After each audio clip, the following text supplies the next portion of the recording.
Ikalawang kabanata, Aligyon ng Ifugao. Sa paanan ng matatayog na bundok ng Ifugao, isinilang si Aliguyon, anak ni Amtalaw at Dumalinaw.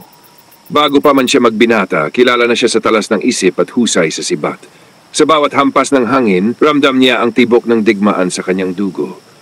Lumaki siyang ginagabayan ng karunungan ng mga matatanda, pinanday ng awit na tinatawag na hudhud, awit ng tapang, dangal at karunungan ng kanilang lahi. Nang dumating ang panahon, hinarap niya ang pinakamatinding katunggali, si Pambukhayon ng nayon ng daligdigan.